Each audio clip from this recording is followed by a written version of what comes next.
قرآن مجید کی آیت میں نے آپ کی خدمت میں تلاوت کی وَمَن يُؤْمِن بِاللَّهِ وَمَن يَكْفُرْ بِالطَّاغُوتِ وَيُؤْمِن بِاللَّهِ فَقَدِ اسْتَمْسَكَ بِالْعُرْوَةِ الْوُثْقَىٰ لَا انفِصَامَ لَهَا، کہ جو شخص بھی طاغوت کا انکار کرے، طاغوت یعنی خداوند کریم کے علاوہ ہر وہ ہستی جس کی پرستش کی جائے، یا یوں کہا جائے کہ خداوند کریم کی ولایت کے علاوہ جتنی بھی ولایتیں ہیں اگر ان ولایتوں کا انکار کیا جائے گویا طاغوت کا انکار کیا گیا۔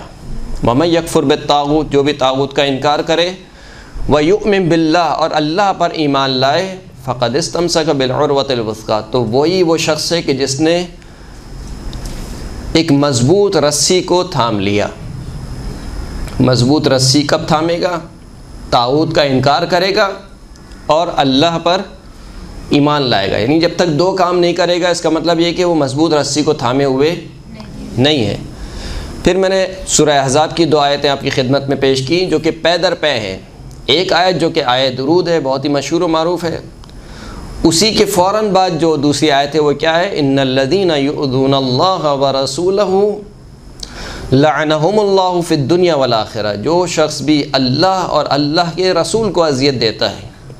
غالباً کسی گفتگو میں نے آپ کی خدمت میں عرض کیا تھا کہ اللہ کو کوئی اذیت نہیں پہنچتی، یعنی اللہ نعوذ باللہ ہماری طرح جسم نہیں رکھتا ہے اور ہماری طرح احساسات نہیں رکھتا ہے کہ آج اگر کسی نے نماز نہیں پڑھی تو مثال کے طور پر اس کا منہ پھول جائے یا ناراض ہو کے بیٹھ جائے مثال کے طور پر، یا اس کو اذیت پہنچے، جیسے ہمارا دل دکھتا ہے نعوذ باللہ۔ خدا کے اوپر کیفیات طاری نہیں ہوتی ہیں، کیفیات کے لیے جسم چاہیے ہوتا ہے، خدا جسم سے مبرہ ہے۔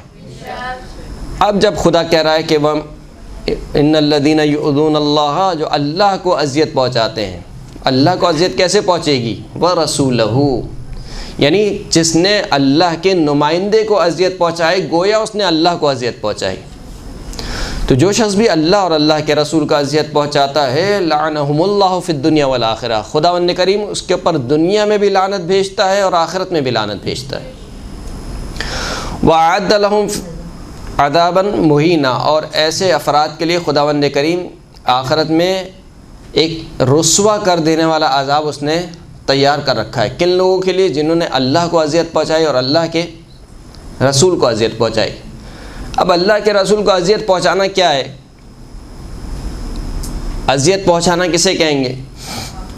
بہت سے طریقے ہیں کہ مثال کے طور پر اذیت پہنچ سکتی ہے کسی کو۔ مثال کے طور پر اگر آپ جسمانی طور پر اذیت پہنچانا چاہیں تو یہ الگ اعتبار سے، الفاظ کے اعتبار سے مثال کے طور پر نعوذ باللہ کسی کو برا بھلا کہیں تو اس کو اذیت پہنچتی ہے، یا اس کی اولاد کو مثال کے طور پر برا بھلا کہیں تو اس کو اذیت پہنچتی ہے۔ لیکن خداوند کریم اپنے رسول کے حق میں کتنی اذیت برداشت نہیں کر سکتا، یہ سوچنے کی بات ہے۔ یا ایھا الذین آمنوا لا تدخلوا بیوت النبی الا ان یؤذن لکم الی طعام غیر ناظرین اناہ، اے ایمان والو نبی کے گھروں میں داخل نہ ہو، الا ان یؤذن لکم، نبی کے گھروں میں داخل نہ ہو مگر یہ کہ تمہیں اجازت مل جائے۔ کس چیز کی اجازت مل جائے؟ الی طعام غیر ناظرین اناہ، دعوت دیں، خود رسول خدا تم کو دعوت دیں کھانے کی، اور جب کھانے کی دعوت کے لیے آ جاؤ تو غیر ناظرین اناہ، بار بار پتیلی کو مت تکتے رہو۔ یہ قرآن کی آیت ہے، جب ہمارے رسول کے گھر پر آ جاؤ دعوت پر، یعنی کھانے کے انتظار میں نہیں رہو، یعنی کھانا پک جائے گا تمہارے سامنے پیش ہو جائے گا، غیر ناظرین اناہ، وہ کھانے کی پتیلی کو مت دیکھتے رہو۔ ولیکن اذا دعیتم فادخلوا، لیکن جب تمہیں دعوت دی جائے فادخلوا، تو پھر ہمارے رسول کے گھروں میں داخل ہو جاؤ۔ فاذا طعمتم، جب کھانا کھا لو، یعنی ایک مرتبہ دعوت مل گئی، اب دعوت کھانے کے بعد تم نے کھانا کھا لیا، ماشاءاللہ سیر ہو گئے، فانتشروا، جیسے ہی کھانا کھا لو اٹھ جاؤ فوراً سے، ہمارے رسول کے بعد بیٹھ کے گپے مت مارو، اٹھ جاؤ۔ ولا مستأنسین لحدیث، یہ میں نے اس کا محاورتی یعنی بالکل سلیس ترجمہ کیا ہے، غیر مستأنسین لحدیث، یعنی اس آس میں بیٹھے نہ رہو کہ ابھی تو ہم اور گفتگو کریں گے، یعنی تھوڑی کچہری لگائیں گے، وقت بہت ہے۔ ان ذالکم کان یؤذی النبی، یہ جو تمہارا کام ہے یہ ہمارے نبی کو اذیت پہنچاتا ہے۔ کیا کام؟ کہ بغیر اجازت کے داخل ہو جانا، پہلی بات۔ دوسری بات، اگر اجازت مل بھی جائے تو پتیلی کو تکتے مت رہنا، دوسری بات۔ تیسری بات، اگر تم کھانا کھا چکو تو فوراً سے اٹھ جاؤ، ہمارے رسول کے پاس فوراً سے بیٹھے نہ رہو۔ کیوں؟ کان ذالکم یؤذی النبی، یہ جو تمہارا فعل ہے یہ چیز کیا کرتا ہے؟ ہمارے نبی کو اذیت پہنچاتا ہے۔ یہ اذیت بھی اللہ کو برداشت نہیں ہے، یعنی اتنی اذیت بھی خداوند کریم کو برداشت نہیں ہے۔ تو جس خداوند کریم کو اپنے رسول کی اتنی اذیت برداشت نہ ہو، کیا اس خداوند کریم کو برداشت ہوگا کہ اس کی بیٹی کا گھر جلایا جائے، اس کی بیٹی کے پسلیوں پر جلتا ہوا دروازہ گرایا جائے، اس کی بیٹی کے بیٹے کو ساقط کیا جائے؟ کیا یہ چیزیں برداشت ہوں گی؟ کیا اس کو برداشت ہوگا کہ وہ رسول کا جو نواسہ ہے اس کو زہر دیا جائے، اس کے جنازے پر تیر برسائے جائیں؟ کیا اس اللہ کو یہ برداشت ہوگا کہ اس رسول کے نواسے کا سر کاٹ کے نیزے پر بلند کیا جائے، کوفہ و شام کے بازاروں میں پھرایا جائے، اس کی نواسیوں کو رسن بستہ کوفہ و شام کے بازاروں میں پھرایا جائے؟ کیا یہ خداوند کریم کو برداشت ہوگا؟ ان کی اذیت رسول اللہ کی اذیت ہے۔ اگر آپ کسی کو کہتے ہیں، مثال کے طور پر آپ کہیں کہ بھائی مولانا صاحب کو اذیت نہیں پہنچائیں، اور کوئی شخص آپ کے سامنے میرے بیٹے کو مارے، تو آپ کیا کہیں گے؟ میرے بیٹے کی اذیت میری اذیت ہے۔ تو وہ حسین جس کے لیے خود رسول اللہ نے کہا کہ حسین منی وانا من الحسین، یعنی نیزے پر جو سر ہے یہ حسین کا سر نہیں ہے، یہ رسول اللہ کا سر ہے۔ کوئی اس خام و خیال میں نہ رہے کہ ہم نے تو حسین کو مارا ہے، تم نے حسین کو نہیں مارا، تم نے رسول اللہ کو مارا ہے۔ جو عبید اللہ ابن زیاد، جو یزید حسین کے لبوں پر چھڑی مار رہا ہے، وہ حسین کے لبوں پر چھڑی نہیں مار رہا، وہ رسول اللہ کے لبوں پر چھڑی مار رہا ہے۔ یہ فاطمہ جس کے بارے میں رسول اللہ فرماتے ہیں کہ فاطمہ تو بضعۃ منی، فاطمہ میرا ٹکڑا ہے، یؤذینی ما آذاہا، جو چیز بھی فاطمہ کو اذیت پہنچاتی ہے وہ مجھے اذیت پہنچاتی ہے۔ فاطمہ تو بضعۃ منی، فاطمہ میرا ٹکڑا ہے، یعنی متواتر احادیث اور صحیح السند احادیث، یعنی اس سے بڑھ کر اور کیا ہوگی کہ مسلمانوں کی صحیح کتابوں میں یہ حدیث نقل ہوئی ہے کہ جو چیز بھی فاطمہ کو اذیت پہنچاتی ہے وہ مجھے اذیت پہنچاتی ہے۔ فاطمہ تو بضعۃ منی یؤذینی ما آذاہا، جو چیز بھی فاطمہ کو اذیت پہنچاتی ہے وہ مجھے اذیت پہنچاتی ہے۔ اب اس حدیث کے چلتے ہوئے مسلمانوں نے ایک داستان گڑھی، کہا کہ یہ تو رسول خدا نے اس وقت ارشاد فرمایا تھا کہ جب مولا کائنات نعوذ باللہ بی بی فاطمہ کے ہوتے ہوئے کسی اور سے شادی کرنا چاہتے تھے، تو پھر رسول خدا نے فرمایا کہ فاطمہ تو بضعۃ منی، فاطمہ میرا ٹکڑا ہے، جو چیز فاطمہ کو اذیت پہنچاتی ہے مجھے اذیت پہنچاتی ہے۔ یعنی ان کے بقول جب بی بی فاطمہ کو معلوم ہوا کہ علی مرتضیٰ کسی اور سے شادی کرنا چاہتے ہیں تو بی بی فاطمہ کو اذیت ہوئی۔ بی بی فاطمہ نے نعوذ باللہ رسول خدا کی بارگاہ میں آ کے شکایت کی، تو رسول خدا نے فرمایا کہ جو چیز فاطمہ کو اذیت پہنچاتی ہے وہ مجھے اذیت پہنچاتی ہے۔ ہم کہتے ہیں کہ اگر اس روایت کو صحیح مان لیا جائے تو اس کا نتیجہ کیا نکلے گا؟ ایک مرد کے لیے 4 شادی کی اجازت ہے یا نہیں ہے؟ بالکل ہے، یعنی خود بی بی فاطمہ الزہرا سلام اللہ علیہا کے والد گرامی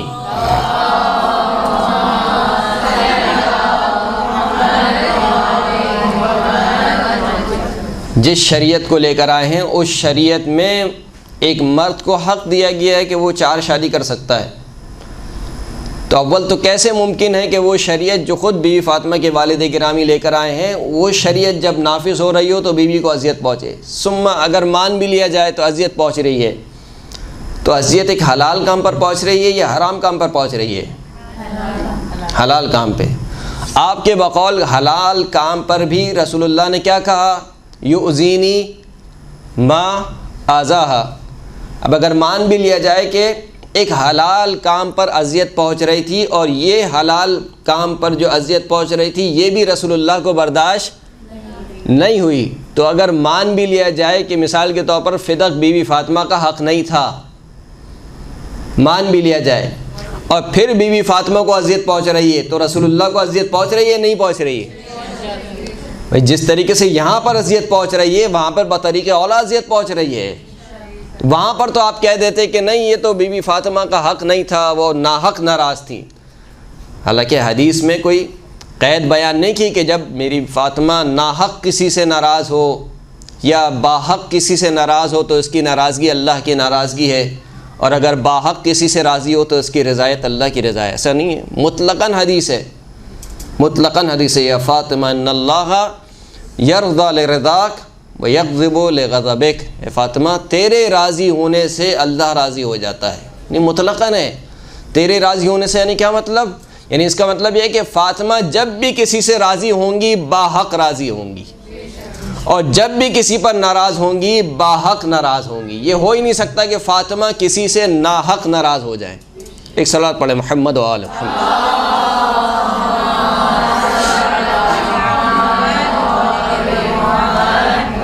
تو دین کی بنیاد عزیزان گرامی، دین کی بنیاد تولا و تبرہ پر ہے۔ آپ ولایت اس وقت تک قبول نہیں کر سکتے جب تک تبرہ اختیار نہ کریں۔ وَمَن يَكْفُرْ بِالطَّاغُوتِ وَيُؤْمِن بِاللَّهِ، طاغوت کا انکار کرنا ہے، اللہ پر ایمان لانا، یعنی نہیں ہو سکتا آپ کہیں کہ جو اللہ حقیقی خدا ہے میں اس کی بھی عبادت کرتا ہوں اور یہ جو مورتی ہے اس کا بھی احترام کرتا ہوں، بالآخر دل نہ دکھے کسی کا، نہیں ہو سکتا۔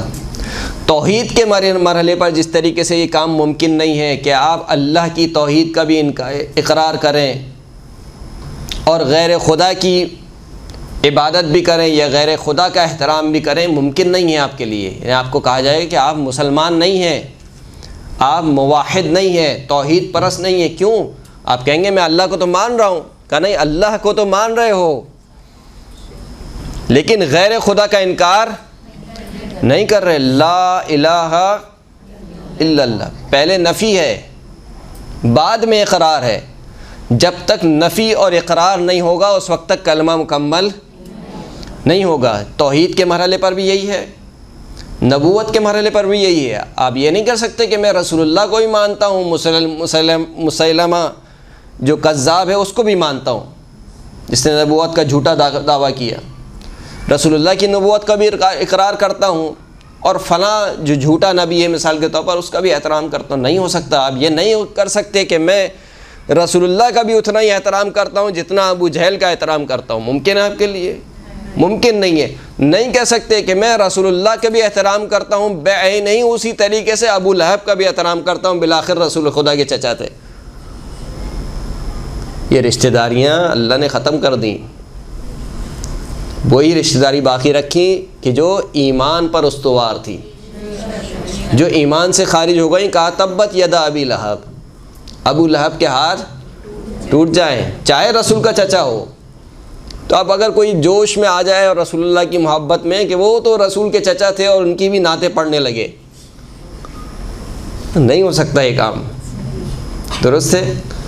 جس طریقے سے یہ کام توحید کے مرحلے پر نہیں ہو سکتا، نبوت کے مرحلے پر نہیں ہو سکتا، تو امامت کے مرحلے پہ کیسے ہو سکتا ہے؟ یعنی آپ مولا کائنات کی ولایت کا بھی اقرار کریں اور پھر ممبر سے ان لوگوں کے فضائل بھی پڑھیں کہ جنہوں نے مولا کائنات کی ولایت کو غصب کیا، کیسے ممکن ہے؟ تولی ولایت اس وقت تک مکمل نہیں ہوگی جب تک اس کے ساتھ براءت نہ ہو، براءت نہ ہو۔ قرآن مجید بھری پڑھی ہیں قرآن مجید کی آیتیں۔ اب ایسے موقع پر کچھ لوگوں کو اخلاقیات یاد آ جاتے ہیں۔ مومن کو زیب نہیں دیتا وہ کسی کو برا بلا کہے، وہ آپ کا اخلاق رسول اللہ کے اخلاق سے بہت زیادہ ہے۔ رسول اللہ فرماتے ہیں کہ بارے میں خود قرآن مجید کہتا ہے کہ انک لعلی خلق عظیم، اے حبیب آپ اخلاق کی عظیم منزلت پر فائز ہیں۔ وہ جو رسول اخلاق کی عظیم منزلت پر فائز ہے وہ رسول جنگ خندق میں عمر بن عبدود جب وہ چیخ چیخ کے پکار رہا تھا کہ اے مسلمانوں تم میں سے کوئی ہے جو میرے مقابلے پر آئے، اور رسول کی گود میں بیٹھے ہوئے مسلمان بجائے کہ جاتے اس سے اس کا قصیدہ پڑھنے لگے، اس کی شجاعت کے گن گانے لگے، کہ یہ تو اتنا شجاع ہے کہ ایک ہاتھ سے اونٹنی کو اٹھا لیتا ہے، اونٹنی کو ڈھال بنا لیتا ہے۔ 3 مرتبہ اس نے پکارا، 3 مرتبہ رسول اللہ نے کہا کہ کون ہے جائے گا؟ ایک ہی شخص کھڑا ہوا کہ جس کا نام تھا ابو طالب کا بیٹا علی ابن ابی طالب۔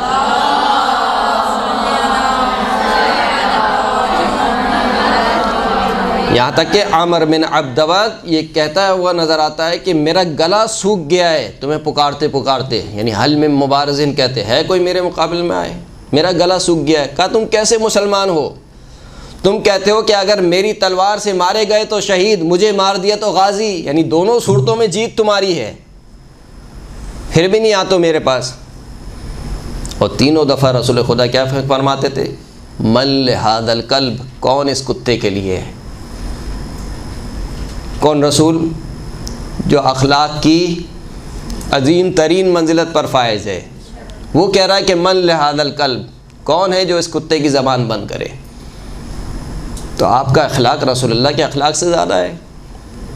بڑے مسلمان کچھ بھولے بھالے بنتے ہیں کہ نہیں بس یزید جو ہو گیا انشاءاللہ اللہ سب کو بخشنے والا ہے، تو پھر صحیح ہے، پھر شیطان کے لیے بھی آپ کہیے، کیوں پڑھتے ہیں آپ اعوذ باللہ من الشیطان الرجیم؟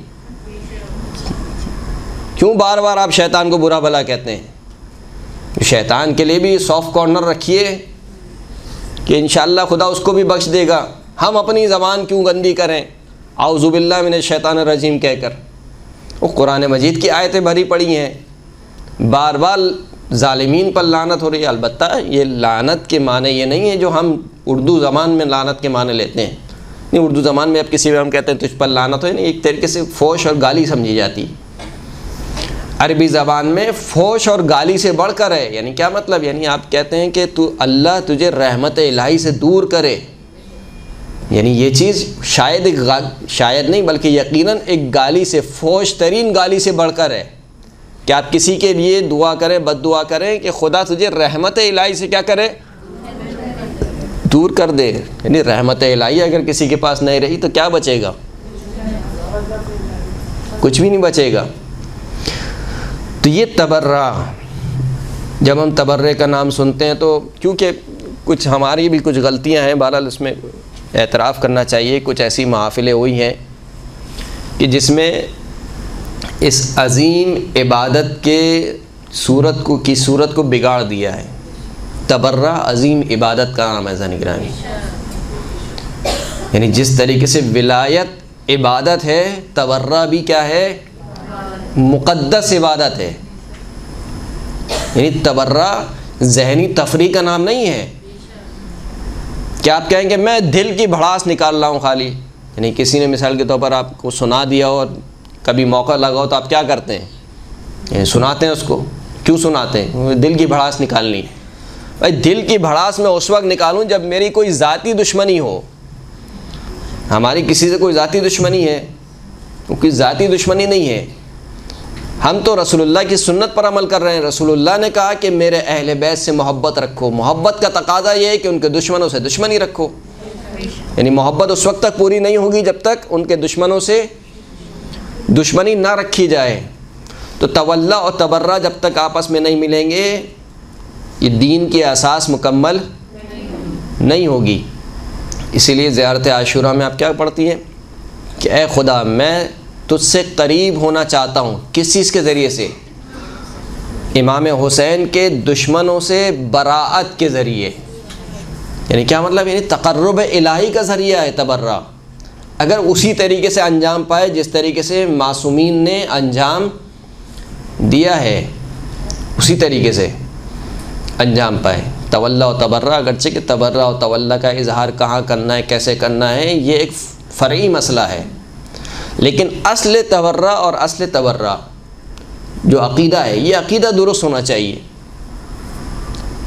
ممکن ہے کہ کسی جگہ پر خود امام کہیں کہ تم نے کیا کام کیا، جیسے کہ ہوا ہے ایک شخص امام کی خدمت میں آیا، کہا کہ کوفے میں آپ کا ایک چاہنے والا ہے اور وہ کھلے عام تبرہ کرتا ہے۔ تو امام نے کہا کہ تمہیں کیا ہوا ہے، کیا تم نے قرآن مجید کی آیت نہیں پڑھ رکھی ہے کہ تم ان کے جھوٹے خداؤں کو گالی نہ دو تاکہ وہ تمہارے سچے خدا کو گالی نہ دے۔ ایک مرتبہ یہ کہ تبرہ آپ کو کہاں کرنا ہے یہ ایک الگ مسئلہ ہے، لیکن تبرہ کرنا چاہیے یا نہیں کرنا چاہیے اس میں تو کوئی یعنی ڈیبیٹ ہی نہیں ہے۔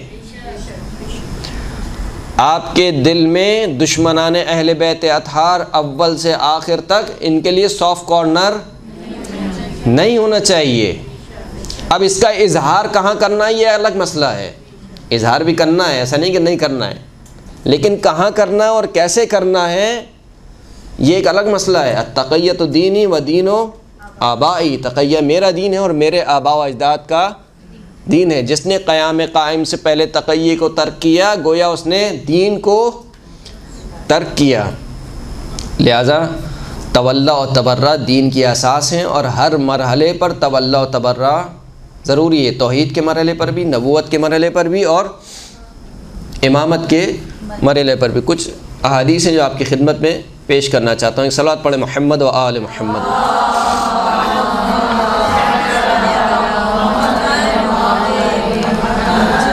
تفسیر قرقمی میں ابو الجارود سے روایت کی ہے، امام پنجم سے، خداوند کریم کے اس قول کی تفسیر میں، ما جعل اللہ لرجل من قلبین فی جوفہ، خداوند کریم نے کسی شخص کے اندر دو دل نہیں رکھے ہیں، خداوند کریم نے کسی شخص کے اندر دو دل نہیں رکھے ہیں۔ اس کی تفسیر میں امام نے فرمایا فَيُحِبُّ هَذَا وَيُبْغِضُ بِهَذَا فَأَمَّا مَحَبَّتُنَا فَيُخْلِصُ الْحُبَّ لَنَا كَمَا يَخْلُصُ الذَّهَبُ بِالنَّارِ لَا قَدْرَ فِيهِ مَنْ أَرَادَ أَنْ يَعْلَمَ حُبَّنَا فَلْيَمْتَحِنْ قَلْبَهُ فَإِنْ شَارَكَهُ فِي حُبِّنَا حُبَّ عَدُوِّنَا فَلَيْسَ مِنَّا وَلَسْنَ مِنْهُ وَاللَّهُ عَدُوُّهُمْ وَجِبْرَائِيلُ وَمِيكَائِيلُ وَاللَّهُ عَدُوٌّ لِلْكَافِرِينَ۔ فرمائے کہ اس کا مطلب کیا ہے؟ اس کا مطلب یہ ہے کہ بس جب خداوند کریم کہہ رہا ہے کہ ہم نے کسی شخص کے اندر دو دل نہیں رکھے ہیں تو بس وہ ایک سے محبت رکھے گا یقیناً اور دوسرے سے کیا رکھے گا؟ بغض رکھے گا۔ جو ہماری محبت ہے بس اس محبت کو ہمارے لیے خالص کر دو، امام فرماتے ہیں اہل بیت اطہار کی محبت کو ہمارے لیے خالص کر دو، بالکل ایسے ہی کہ جس طریقے سے سونے کو آگ میں جلا کر خالص کیا جاتا ہے، یعنی خالص سونا جو نکلتا ہے معدنیات سے اس کو آگ میں جلایا جاتا ہے، بھٹی میں اس کو جلایا جاتا ہے، تو جب جلایا جاتا ہے تو اس کا جتنا بھی جو ناخالص ہوتا ہے وہ جل جاتا ہے اور خالص سونا باقی رہ جاتا ہے۔ پھر امام فرماتے ہیں کہ جو شخص بھی یہ چاہتا ہے کہ وہ یہ جانے کہ آیا وہ ہمارا محب ہے یا نہیں ہے، یعنی اس کے دل میں ہماری محبت ہے یا نہیں ہے، تو اس کو کیا کرنا چاہیے؟ بس اپنے دل کا امتحان لے۔ کیسے امتحان لے؟ بس اگر ہماری محبت میں ہمارے دشمن کی محبت کو شریک کرے، یعنی ہم سے بھی محبت ہو اور ہمارے دشمن سے بھی محبت ہو، فلیس منا، پس وہ ہم میں سے نہیں ہے، ولسن منہ، اور ہم بھی ان میں سے نہیں ہیں، یعنی حسین بھی رضی اللہ اور یزید بھی رضی اللہ، ایسا نہیں چلے گا، یہ نہیں ہو سکتا۔ ایک نیام میں دو تلواریں نہیں رہ سکتی، یا ان سے محبت کرے یا ان سے محبت کرے، درست ہے؟ اب یہ میں امام حسین کے اعتبار سے پیش کر رہا ہوں تو کہ بہت عام ہے، اس کو لے جائیے اوپر تک۔ واللہ عدوہم، اللہ بھی ان کا دشمن ہے، جبرائیل اور میکائیل، اور خداوند کریم کافرین کا دشمن ہے۔ اسی طریقے سے کتاب خصال کی طویل روایت ہے امام جعفر صادق علیہ السلام سے،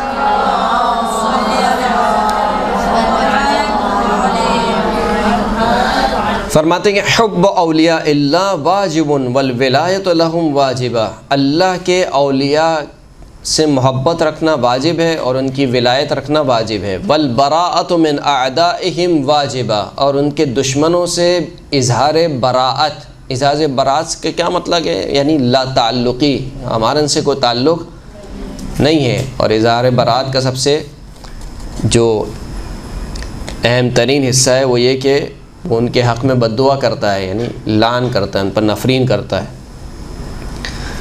والبراءۃ من اعدائہم واجبۃ ومن الذین ظلموا آل محمد صلی اللہ علیہ وہتکوا حجابہ، ان لوگوں سے بھی براءت واجب ہے جنہوں نے آل محمد پر ظلم ڈھایا، وہتکوا حجابہ، جس نے آل محمد صلی اللہ علیہ وآلہ وسلم کے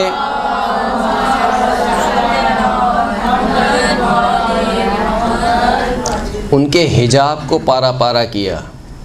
کس بات کی طرف اشارہ ہے؟ یہ بی بی فاطمہ کی حرمت کی طرف اشارہ ہے۔ وَأَخَذُوا مِن فَاطِمَةَ فَدَقَ، ان لوگوں سے بھی برات واجب ہے جنہوں نے فاطمہ سے فدق چھین لیا۔ وَمَنَعُوهَا مِيرَاثًا، ان لوگوں سے بھی برات واجب ہے جنہوں نے فاطمہ کی میراث کو منع کیا۔ وَغَصَبُوهَا، اور فاطمہ کی میراث کو غصب کر لیا۔ وَزَوْجَهَا حُقُوقَهُمَا، اور فاطمہ کے جو شوہر ہیں ان کے حق کو غصب کیا۔ وَهَمُّوا بِإِحْرَاقِ بَيْتِهَا، اور جنہوں نے فاطمہ کے گھر کو جلانے کی کوشش کی۔ وَأَسَّسُوا الظُّلْمَ، اور جنہوں نے ظلم کی بنیاد رکھی۔ ظلم کی بنیاد کب رکھی گئی؟ سقیفہ میں۔ وَأَسَّسُوا الظُّلْمَ وَغَيَّرُوا سُنَّةَ رَسُولِ اللَّهِ، اور جنہوں نے رسول اللہ کی سنت کو بدل دیا۔ ان تمام افراد سے کیا برات واجب ہے۔ وَالْبَرَاءَةُ مِنَ النَّاكِثِينَ وَالْقَاسِطِينَ وَالْمَارِقِينَ واجبہ، ناکثین سے، قاسطین سے اور مارقین سے بھی برات کیا ہے؟ واجب ہے۔ ناکثین کون ہے؟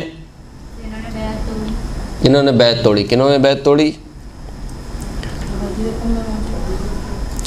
ناکثین، قاسطین اور مارقین، تین جنگیں مولا کائنات نے لڑی ہیں، صفین، جمل اور ان تمام افراد سے کیا ہے؟ برات واجب ہے۔ اب اس سے زیادہ کھل کے اور کیا پڑھوں میں؟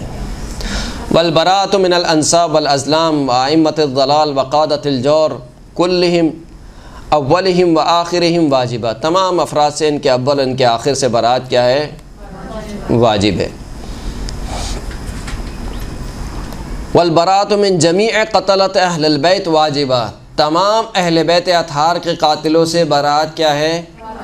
واجب ہے۔ والولایۃ للمؤمنین الذین لم یغیروا ولم یبدلوا بعد نبیہم واجبہ، اس طریقے سے ان سے براءت واجب ہے، اس طریقے سے مومنین کے ساتھ ولایت کیا ہے؟ واجب ہے۔ یہ پوری ایک حدیث ہے۔ اس کے بعد امام فرماتے ہیں کہ من جالسنا، ایک صلوات پڑھیں محمد وآل محمد۔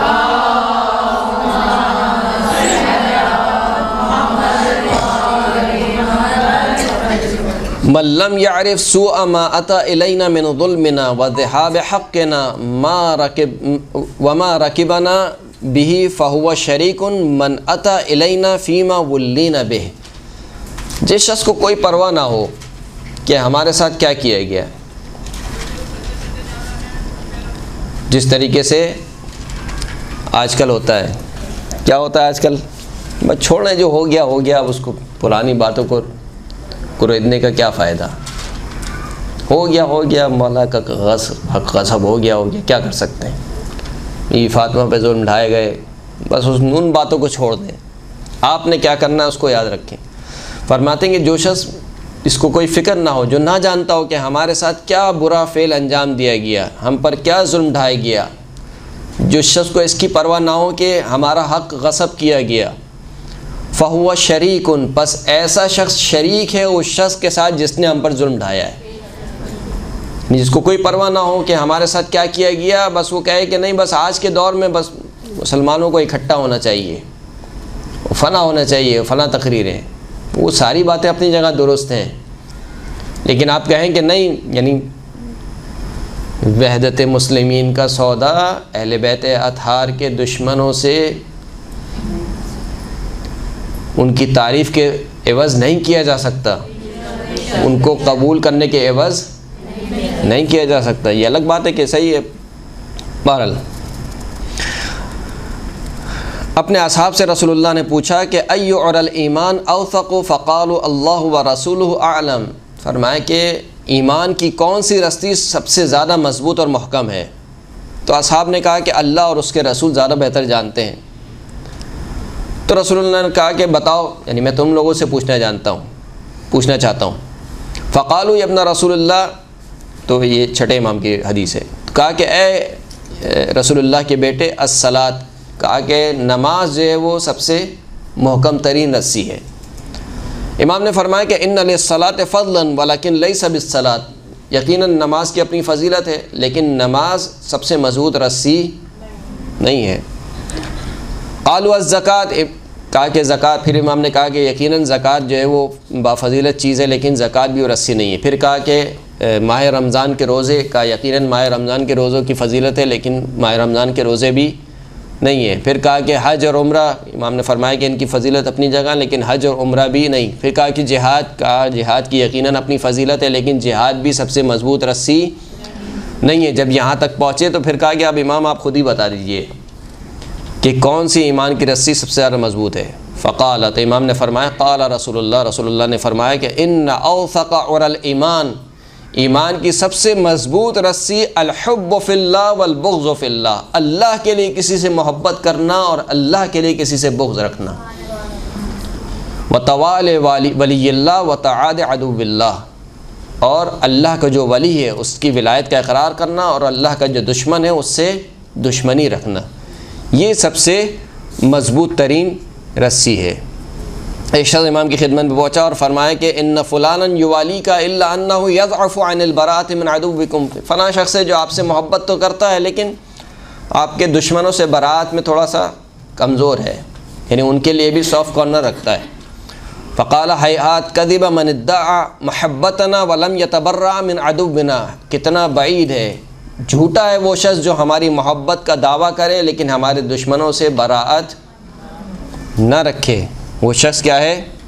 جھوٹا ہے۔ شخص امام کی مولا کائنات کی خدمت میں حاضر ہوا اور کہا کہ احبک و احب فلانا، آپ سے بھی محبت رکھتا ہوں اور فلاں سے بھی محبت رکھتا ہوں۔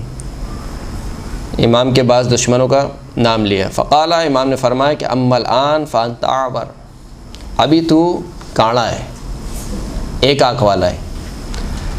فاما ان تعمى واما ان تبصر، یا تو پورا اندھا ہو جا، یعنی ہم سے محبت نہ رکھ، ہمارے دشمنوں سے ہی محبت رکھ، واما ان تبصر، یا پورا بینا ہو جا، یعنی جب ہماری محبت رکھی ہے تو فقط ہم سے ہی محبت رکھ، ہمارے دشمنوں سے محبت نہ رکھ۔ تو یہ جو میں نے پوری مقدمہ چینی آپ کے لیے کی، وہ کس لیے کی کہ اہل بیت اطہار کے دشمنوں سے براءت رکھنا کیا ہے؟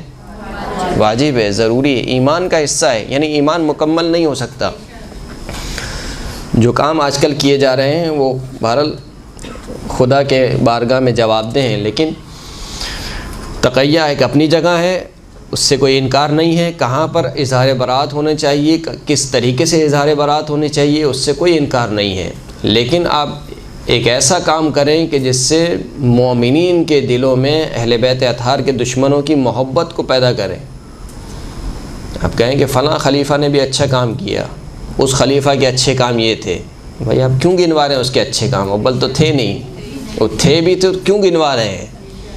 یعنی چاہتے کیا ہیں؟ یعنی ہمارے دل میں ان کی محبت پیدا ہو، محبت ڈالنا چاہتے ہیں، یعنی کیا مجھے سمجھ نہیں آتی کہ کیا مصلحت ہے کہ خلفاء کے کاموں کو پیش کیا جائے، وہ بھی ہمارے سامنے آپ کو پیش کرنا ہے صحیح، جہاں پر مثال کے طور پر مکس گیدرنگ ہو، وہ مکس گیدرنگ میں آپ پیش کیجیے، آپ دل کھول کے پیش کیجیے، کوئی مسئلہ نہیں ہے۔ نہیں، جہاں خالصتاً شیعوں کی گیدرنگ ہے تو آپ کو کیا لگی پڑی ہے کہ آپ مثال کے طور پر ان خلفاء کے کارنامے گنوا رہے ہیں، اور وہ بھی کارنامے کہہ کر گنوا رہے ہیں جو کارنامے نہیں ہیں، یعنی جو خود اہل سنت کہتے ہیں کہ یہ صحیح کام نہیں کیا، اس کو آپ کارنامے کہہ کے گنوا رہے ہیں۔ کسی خلیفہ کو آپ کہہ دیتے ہیں کہ مومن آل بنی امیہ، بھائی مومن آل بنی امیہ نہیں، کیا عمر بن عبدالعزیز، درست ہے کہ بنی امیہ میں اگر کوئی ڈھنگ کا شخص گزرا ہے تو عمر بن عبدالعزیز ہے،